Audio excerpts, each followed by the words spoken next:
अठावले जी।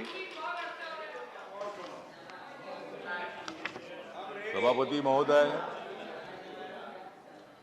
भूपेंद्र यादव आदमी बहुत ही है सोबर।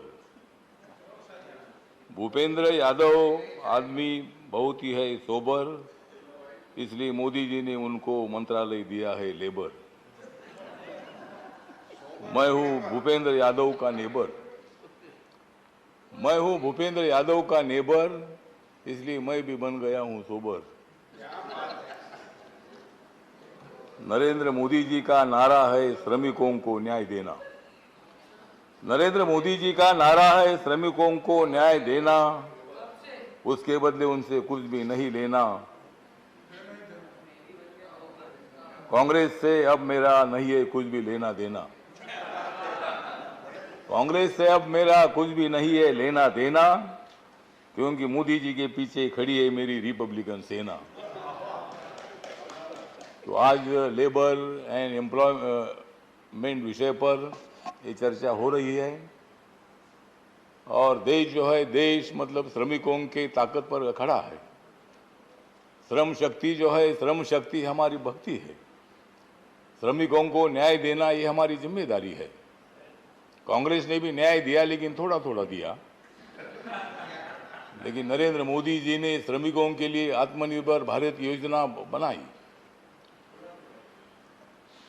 श्रमिकों को न्याय देने की भूमिका रखी, सफाई मजदूरों को न्याय देने की भूमिका रखी। दलित समाज के मजदूर हो, आदिवासी समाज के मजदूर हो, ओबीसी समाज के मजदूर हो, बहुजन समाज के मजदूर हो, या उच्च वर्णीय समाज के भी मजदूर हो, सभी लोगों को न्याय देने की भूमिका अपनी सरकार की है। और ये सरकार मतलब श्रमिकों के लिए काम कर रही है। भूपेंद्र यादव जैसे स्टडीड आदमी को, जो बहुत ही हमारे बीजेपी के एडवोकेट भी है, उनका लेबर पर बहुत बड़ा अभ्यास भी है, और लेबर को न्याय देने के लिए बहुत सारी योजनाएं बनाने की कोशिश उनकी है। बेरोजगारों को रोजगार देने का काम हमारा है। लेकिन कांग्रेस पार्टी ने मुझे बेरोजगार किया था, मुझे शिरडी में हराकर। नहीं, मुझे शिरडी में हराकर बेरोजगार कर दिया था। तो मैंने भी प्रतिज्ञा की थी कि मुझे बेरोजगार करने वाले कांग्रेस को मैं भी बेरोजगार का करूंगा। और 2014 में कांग्रेस पार्टी बेरोजगार हुई है। जरूर हम आपको रोजगार देना चाहते हैं, लेकिन जनता आपको रोजगार देना नहीं चाहती है। जनता के मन में है एनडीए की सरकार, जनता के मन में है भारतीय जनता पार्टी, जो सबका साथ, सबका विकास और सबका विश्वास की भूमिका लेती है। ऐसे सरकार को सपोर्ट करने की भूमिका मेरी पार्टी की है। बाबा साहब अम्बेडकर जी अपने देश के लेबर मिनिस्टर थे। पंडित जवाहरलाल नेहरू के मंत्रिमंडल में बाबा साहब अम्बेडकर रहे। लेबर को न्याय देने की भूमिका उन्होंने रखी। 12 घंटे की ड्यूटी 8 घंटे करने का भी काम उन्होंने किया है। महिलाओं को मतलब छुट्टी देने का काम भी मतलब उन्होंने किया था। महिलाओं को मतलब पूरी मदद करने का काम भी उन्होंने किया था। और इसीलिए जिस बाबा साहब अम्बेडकर जी ने रिपब्लिकन पार्टी की स्थापना की थी, उसी पार्टी के माध्यम से आज मैं इस सभागृह में खड़ा हूँ। मैं लोकसभा में 3 बार था, कांग्रेस पार्टी के सपोर्ट से मैं 3 बार था। अभी मैं 2 बार नरेंद्र मोदी जी के सपोर्ट से मैं इधर हूँ, और मैं तीसरी बार भी इधर आऊंगा, चौथी बार भी आऊंगा, पांचवी बार भी आऊंगा। जब तक मतलब नरेंद्र मोदी जी है तब तक मैं हूँ, और जब तक मैं हूँ तब तक नरेंद्र मोदी जी है। इसीलिए मतलब हम सब लोग जो है इस तरह आगे बढ़ेंगे। और इसीलिए मतलब जो इस मंत्रालय के संबंध में जो चर्चा हो रही है, तो जरूर हमारे सरकार की तरफ से लेबर लोगों के लिए काम अच्छा किया जाएगा। मेरा भूपेंद्र जी की इतना ही निवेदन है कि जो सफाई मजदूर है, उनको सफाई मजदूर की जो कॉन्ट्रैक्ट सिस्टम है, इस कॉन्ट्रैक्ट सिस्टम को बंद करने की आवश्यकता है। क्योंकि कॉन्ट्रैक्ट लेबर जो होते हैं, सफाई मजदूर होते हैं, रिटायर तक उनको परमानेंट नहीं किया जाता है। इसके लिए इस पर कोई योजना बनाने की आवश्यकता है, और जो बंद कारखाने उसको चालू करने की आवश्यकता है, और जो लेबर है उनको न्याय देने की आवश्यकता है। इसलिए जरूर आप अच्छे निर्णय लेंगे, ऐसा विश्वास व्यक्त करता हूँ, और मेरे 2 शब्द खत्म करता हूँ। नमस्कार, प्रणाम, जय भीम, जय भारत। धन्यवाद। माननीय श्री राम कुमार वर्मा जी। Is there in the chair to remind you about the time. Please keep that in mind. Honorable Prime Minister.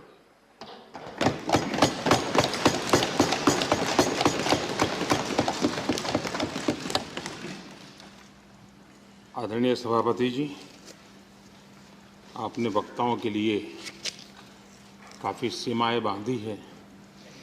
मेरी कोशिश रहेगी उन सीमाओं का पालन करते हुए अपनी भावनाओं को अभिव्यक्त करूं। वैसे हमारे यहाँ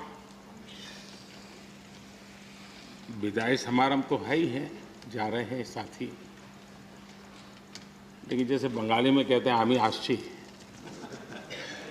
या गुजराती में कहते हैं आवजो, कम अगेन। वैसे कहते तो बाय बाय, लेकिन कहते कम अगेन। तो एक प्रकार से हम तो यही चाहेंगे, कम अगेन, ताकि जैसा सभापति जी ने कहा कि इतने इतने अनुभव जिनके साथ जुड़े हुए हैं, 5 टर्म 4 टर्म 3 टर्म इतने समय से, यानी एक बहुत बड़ी मात्रा में अनुभव का संपुट हमारे इन सभी महानुभावों के पास है। और कभी कभी ज्ञान से ज़्यादा अनुभव की ताकत होती है। एकेडमिक नॉलेज की कभी कभी बहुत सीमाएं होती है, वो सेमिनार में काम आता है, लेकिन अनुभव से जो प्राप्त हुआ होता है उसमें समस्याओं के समाधान के लिए सरल उपाय होते हैं, उसमें नयापन के लिए अनुभव का मिश्रण होने के कारण गलतियां कम से कम होती हैं। और इस अर्थ में अनुभव का अपना एक बहुत बड़ा महत्व होता है। और जब ऐसे अनुभवी साथी सदन से जाते हैं तो बहुत बड़ी कमी सदन को होती है, राष्ट्र को होती है। आने वाली पीढ़ियों के लिए जो निर्णय होने वाले हैं उसमें कुछ कमी रह जाती है। और इसलिए जब अनुभवी लोग जाते हैं उनके लिए यहाँ बहुत कहा जाएगा, लेकिन जब अनुभवी नहीं यहाँ है तब जो है उनकी जिम्मेवारी जरा और बढ़ जाती है।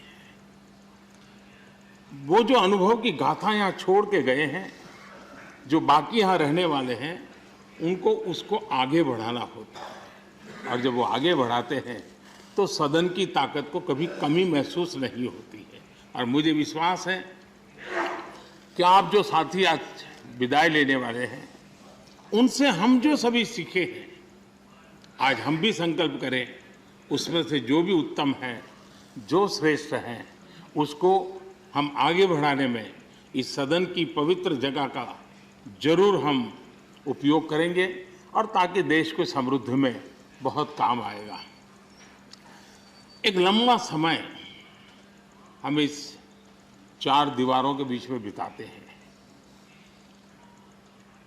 हिंदुस्तान के हर कोने की भावनाओं का यहाँ प्रतिबिंब, अभिव्यक्ति, वेदना, उमंग, सब कुछ यहाँ पर एक प्रवाह बहता रहता है। और उस प्रवाह को हम भी अनुभव करते रहते हैं। लेकिन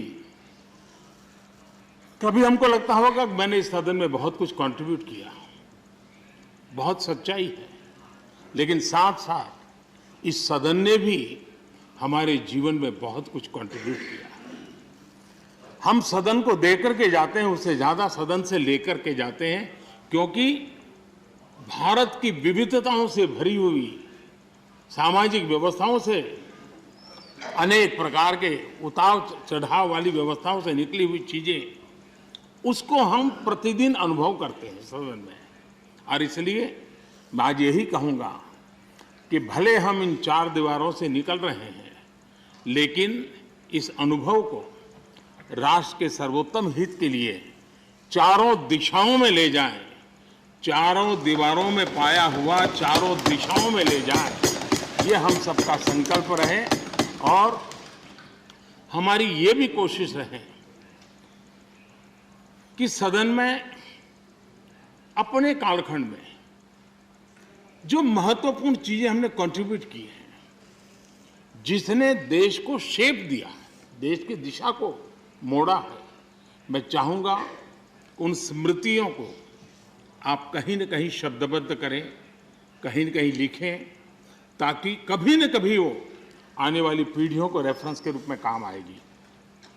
कहीं पर भी हम बैठे हो, यहाँ हो या वहाँ हो, लेकिन हर एक ने अपने तरीके से कुछ न कुछ ऐसा कंट्रीब्यूशन किया होगा जिसने देश को दिशा देने में बहुत बड़ी भूमिका अदा की। इसको अगर हम संग्रहित करेंगे, मैं समझता हूँ कि ऐसा मूल्यवान खजाना हमारे पास काम आएगा जो आने वाले लोगों के लिए काम आ सकता है, यानी एक इंस्टीट्यूशनलाइज व्यवस्था के तहत उसका उपयोग हो सकता है। उसी प्रकार से मैं ये भी चाहूँगा, ये आज़ादी का अमृत महोत्सव है। आज़ादी के 75 साल हुए हैं। हमारे महापुरुषों ने देश के लिए बहुत कुछ दिया।